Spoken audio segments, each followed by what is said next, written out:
This is the wilderness of creativity. It's the space in between. It's okay to kind of go, I'm going to just see where this leads, and when I'm ready, I can jump all the way in.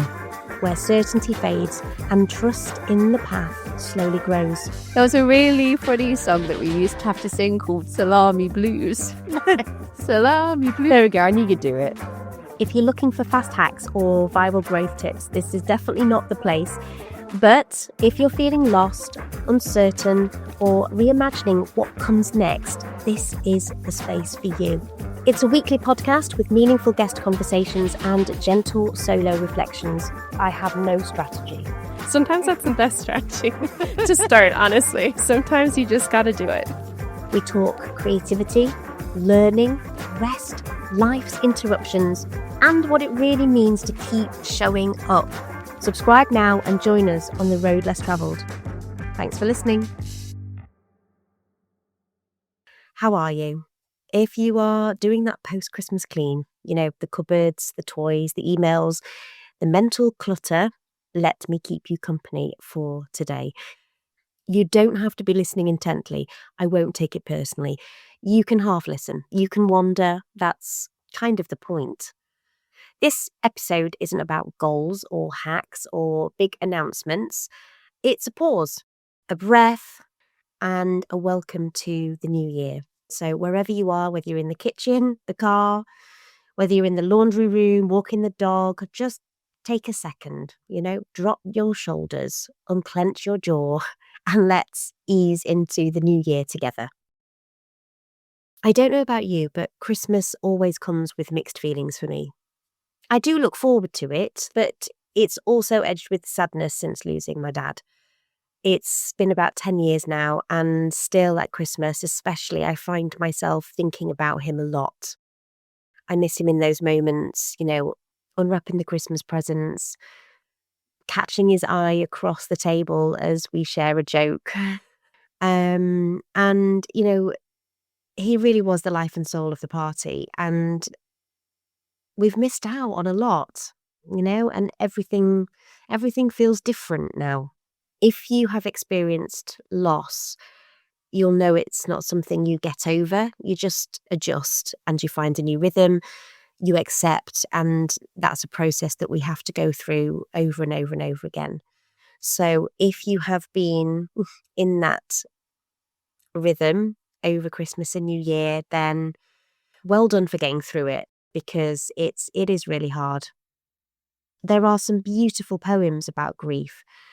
I have only just come across Andrea Gibson. I don't know if you've heard of them.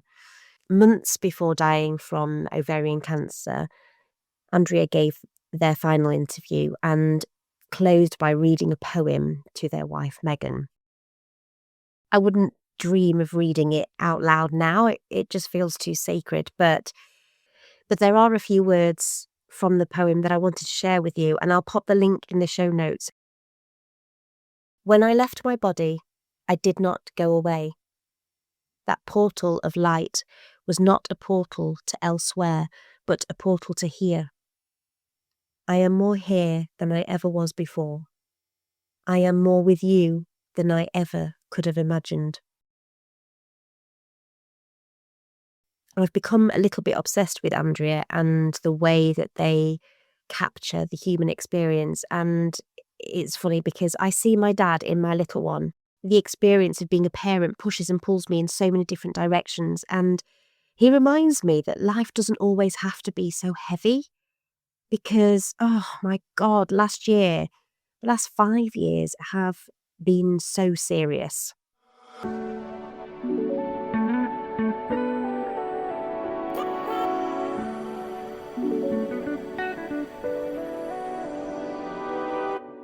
Let me ask you something. What has been sitting quietly with you? What have you been processing without really naming? I keep seeing posts on social media about saying, start here, this is my story. And I just think, I'm still in it. I'm still becoming, I'm still making sense of things. I wrote about this on Substack, New Year, New Perspective, because there isn't anything here to fix. There's nothing to rush. There's nothing broken. There isn't necessarily a problem to solve. but sometimes it can feel that way. And I guess what I want to start by saying is you're not on your own. The last school term was full on, emotionally and creatively. So managing the podcast around the year 1 and 2 show was a little bit crazy, but we did manage to get to the end of the series, and I was really, really happy with what we'd created. So yeah, we had the year 1 and 2 Christmas show, and you might be thinking, really, how hard can that be? But it's a balance, isn't it? Making sure that every child feels safe and confident and seen, and holding them as they step out of their comfort zone and onto the stage, sometimes for the first time in front of their friends and family. It's huge. So I do take that responsibility to heart. It's very important to me. I care deeply about the experience of the children who are in front of me. I think it's so important that all children can access the arts and those positive experiences, to hear their own voice, to feel seen. So it was very full on, but stepping away from that routine over the holidays really gave me the space, from those expectations, from those pressures, many of which I put on myself. But if you saw my recent Facebook post about curriculum reviews and reforms, it's tough. It's tough. And those of you who are listening who've worked in education or who have family members who work in education, you will know that it's not a job that you leave at the school gates. But I did manage to switch off a little bit over the holidays, and I had a digital detox. It was a gift that I gave to myself. Whilst I didn't stop working, because let's be honest, I never really slow down. I did manage to just, put my phone away, and I was quite disciplined about that. Of course, I fell off the wagon every now and again, but the intention was there. So what about you? Did you give yourself permission to slow down even just a little bit over the holidays? How do you feel about social media and showing up and, all of the pressures to create content and post like 4 to 6 times a week and yada, yada, yada? I mean, I don't really buy into it, but I'd be really interested to know your thoughts on this, because it is a minefield, isn't it? I actually spent time over the Christmas holidays updating our YouTube channel. So for those of you who don't know, The Wilderness of Creativity is on YouTube. I set this up last year, and I have added all of the tags, all of the links. I've created a new banner. So, that has my face on it, which is a very strange thing. And I am denied about putting my face on the banner, but I think it's important that people see who their host is. And I've also put on there that the episodes are going to go out every Thursday this year rather than the Monday. It's interesting because while my Instagram views have dipped, the YouTube channel continues to grow. So we've nearly hit 40,000 views, which is astonishing. And we've got new subscribers. So for those of you who have recently subscribed to The Wilderness of Creativity over on YouTube, thank you. I've made my first ever video trailer, which was, oh my gosh, it was a nightmare. I'm not going to lie. But it was amazing to be able to celebrate the words of my guests and flex my video editing skills, because I'm not trained in that. I have no idea what I'm doing, but Canva and all of the tools in there that you can like really play with made that project really exciting. And as I say, it took me about 3 days, 3 very interrupted days, I have to say. But that's the thing, isn't it, about being creative? We're always thinking, always planning, considering, but doing. But the doing actually happens in those in-between moments, in those small margins that we have. You might have seen on my story of me practicing the piano while my boys are, singing wrestling theme tunes in the background. And I remember thinking, well, just as I was about to post this video of me playing the piano really badly, I have to say, I'm staying here. I'm playing those same 3 chords, and that's enough. And it's in that moment that I find my dexterity, and I find the rhythm and the joy in just playing those very simple chords, the slushy chords I like to call them. I always gravitate towards those black notes. And, and I'm in that moment, and that's okay. It's enough. So I guess let me ask you, were you expecting too much of yourself during the Christmas holidays? Or as we enter the new year, like, what would it look like to stay with those 3 chords version of your creativity?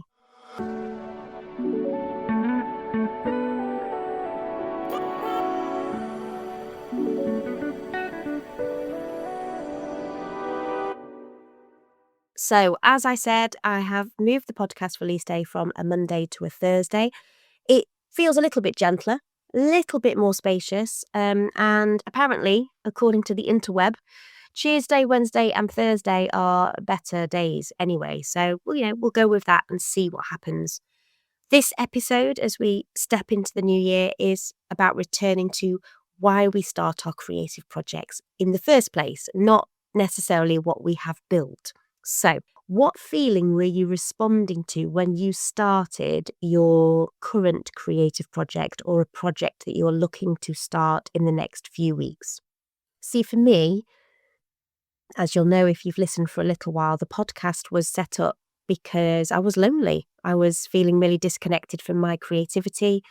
I was making some really big career changes, trying to find where I fit in after moving from secondary to primary education. There was a sudden redundancy, and then obviously we lost our baby in the April, and yeah, life was just a little bit messy.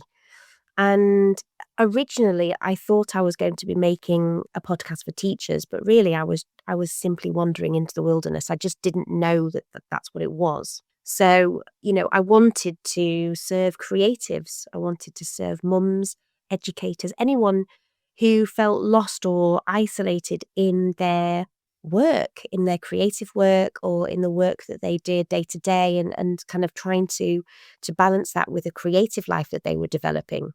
I'm always interested. Well, I hope my friends will think this, but I'm always interested in what they are doing and sort of cheerleading them.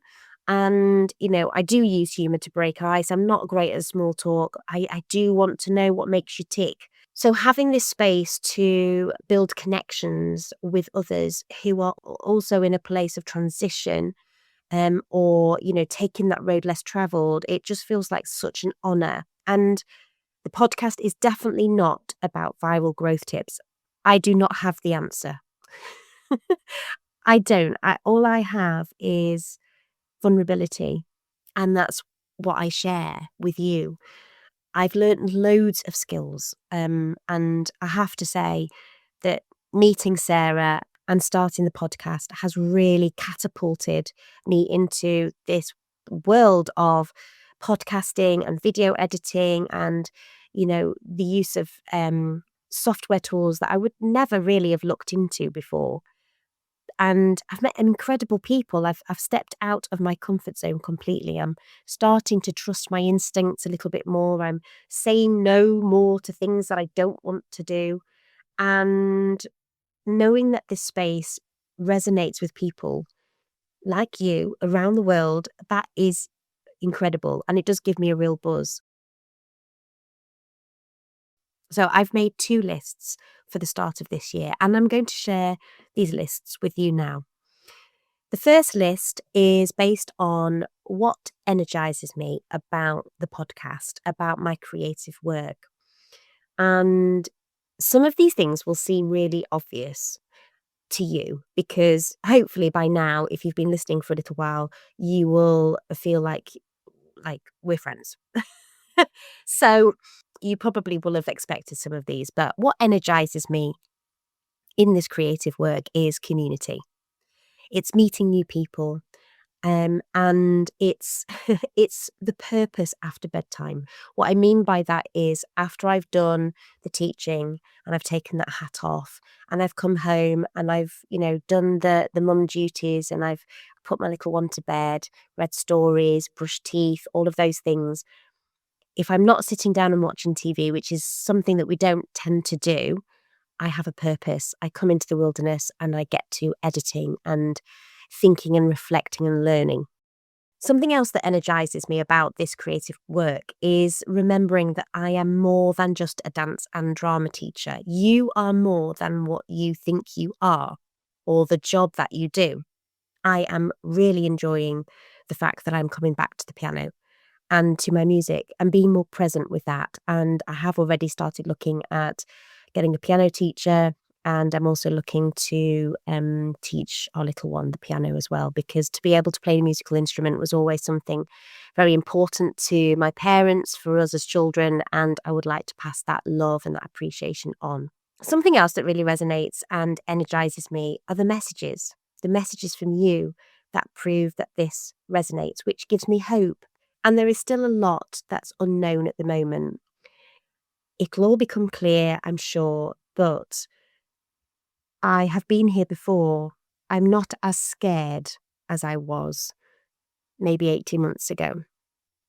I am leaning into that discomfort.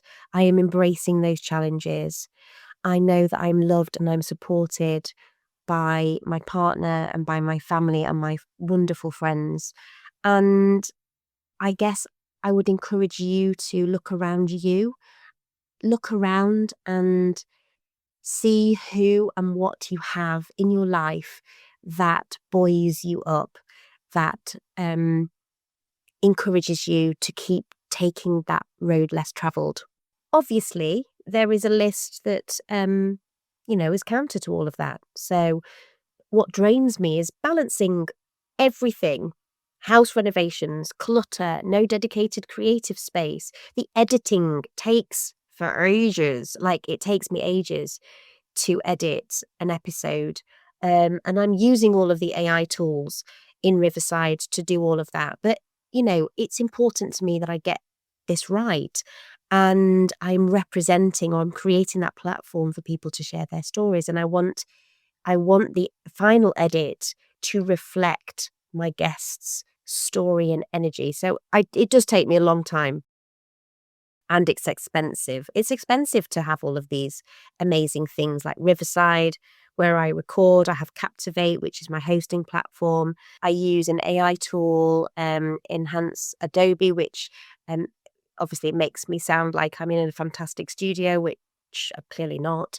And so all of these things add up, and it is starting to weigh on me a little bit with how I'm going to be able to sustain that. But I'm sure I'll cross that bridge when I get to it. What drains me as well is the pressure to be everywhere, like every platform. Social media is a beast, isn't it? And if you're on social media with your business, with your creative work, you'll know that the pressure to create content and show up is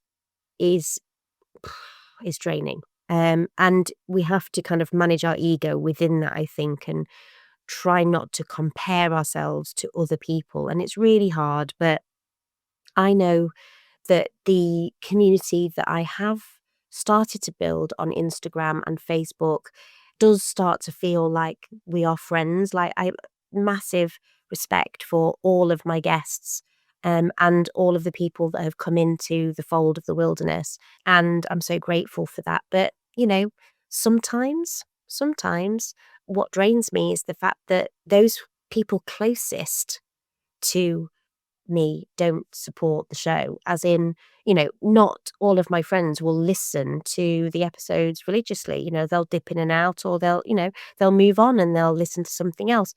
And that's okay. Like, it doesn't mean that they don't love me, or that they don't respect and appreciate all of the hard work that I'm putting in. It's just that this is not their thing, and that's okay. So here's a little reminder for you and for me that anything that consistently feels heavy, forced, or is joyless, it's not a failure, but your vision might not need more effort. It might need less obligation.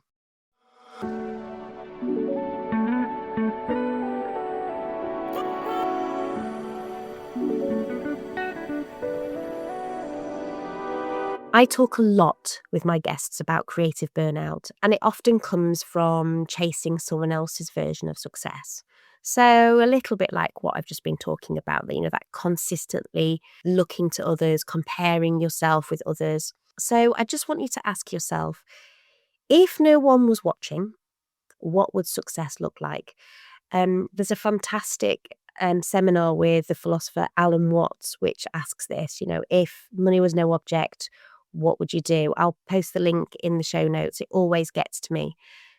For me, it's just less classroom teaching and more consultancy, maybe, supporting arts events, speaking, helping teachers reconnect with their creativity, more family time. Like, this feels like success to me, seeing my friends and feeling like I'm present. What pace is actually sustainable for your life right now? I'm about to go into rehearsals for the year 3/4 show, so I know I'm going to be really busy at work, but posting every day, it's nuts. I can't keep up with it. So you'll still see me on socials, but not everywhere all the time. So for me, it's going to be Monday will be for the Substack newsletter, which sets us up for the week. Then we'll have a midweek meditation, which is going to be a combination of inspiring quotes, the You Got This cards, and the Beyond the Wilderness guided meditations, which I did launch last year, but it's difficult to keep up with things like that. So I'm going to be doing a little bit of planning around the guided meditations. You can find Beyond the Wilderness on Spotify. I will post the link in my show notes, and I'll post the link in the show notes so that you can go and have a little listen. There's not many on there, but it's something that I would like to grow and develop over the next year. And then Thursday will be the new podcast episode, and there'll be a mixture of guest conversations and solo episodes like this.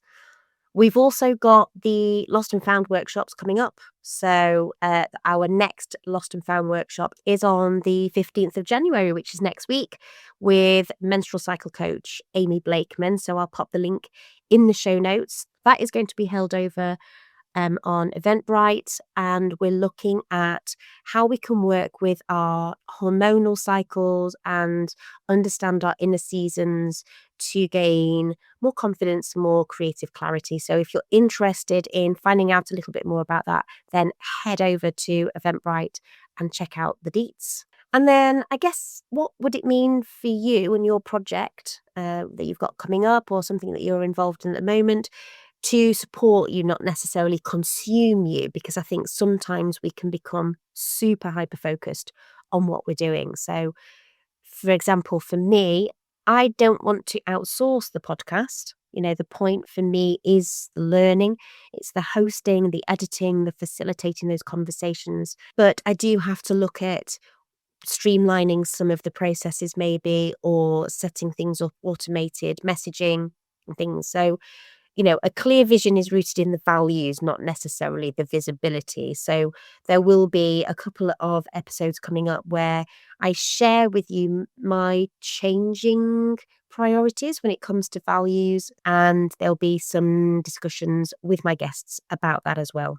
As we come to the end of this week's episode, I just want to remind you that you are not on your own. We're doing this together.